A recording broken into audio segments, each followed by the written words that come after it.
Hello বন্ধুরা, Aparna আর্যকে coma থেকে আবার ফিরিয়ে আনলো।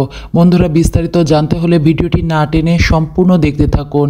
আগামী পর্বে দেখা যাবে যে অপর্ণা জেলে যায় কেস করতে, পুলিশের কাছে যায়, কেস করে এবং গুন্ডাদেরকে ধরিয়ে দেয় পুলিশের হাতে। ঠিক তখন অপর্ণা জিজ্ঞাসা করে তার বাবা মায়ের কাছে এবং আর্যের মায়ের কাছে যে স্যার কেমন আছে। তখন তারা কেউ কথা বলে না। তখন অপর্ণা বারবার বলে, তোমরা কেউ কথা বলছো না কেন? স্যারের কি হয়েছে? স্যার কোথায়? স্যার কি সুস্থ হয়েছে? তখন অর্ক বলে ওঠে যে দাদা তো তোমাকে খুঁজতে গিয়েছে। তখন ও বলে, আমাকে খুঁজতে গিয়েছে মানে? আমি তো ওখানে ছিলাম না। এখন আর্য কোথায়? তোমরা খোঁজ নিয়েছো? তখন ফোন দেয় কিঙ্করকে অর্ক। যখন কিঙ্করকে ফোন দেয়, কিঙ্কর বলে, আমি মেঘরাজের থেকে বাঁচিয়ে নিয়ে এসেছি আর্যকে এবং আর্য আবার কোমাতে চলে গিয়েছে। আর্যর এখন আর জ্ঞান ফিরছে না, ওর অবস্থা অনেক খারাপ হয়ে গিয়েছে।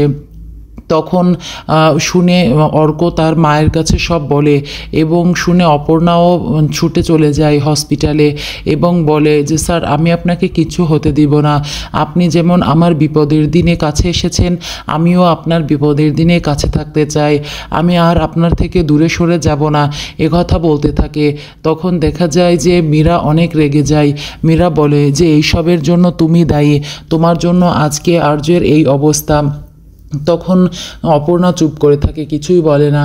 কিন্তু অর্ক বলে, মীরা তুমি ওকে কেন দোষী করছো? ও তো কিছুই জানে না এখানে। তখন মীরা বলে যে ওর জন্যই তো আর্যের আজকে এই অবস্থা। ওকে খুঁজতে গেছিল আর্য, এ কারণেই খুঁজতে যে আবার মার খেয়ে এখন কোমাতে চলে গিয়েছে। জানি না ওর কি হবে, হয়তো বা মারাও যেতে পারে। তখন আর্যের মা রেগে ওঠে মীরার উপর, বলে তুমি যেসব বলছো তুমি কি ভেবে বলছো যে তুমি কী সব বলছো? কথা বলতে থাকলে মীরা বলে, সরি আন্টি, কিন্তু আমার কিছু করার নেই, যা সত্যি আমি তাই বলছি। তখন সব শুনে অপর্ণা খুব কান্নাকাটি করতে থাকে আর তার ভগবানের কাছে প্রার্থনা করতে থাকে যেন তার ভগবান তার কাছে তার আর্য স্যারকে আবার ফিরিয়ে দেয়। বন্ধুরা, পরবর্তী আপডেট পাওয়ার জন্য আমার চ্যানেলটিকে সাবস্ক্রাইব করে লাইক শেয়ার কমেন্ট করে পাশে থাকবে।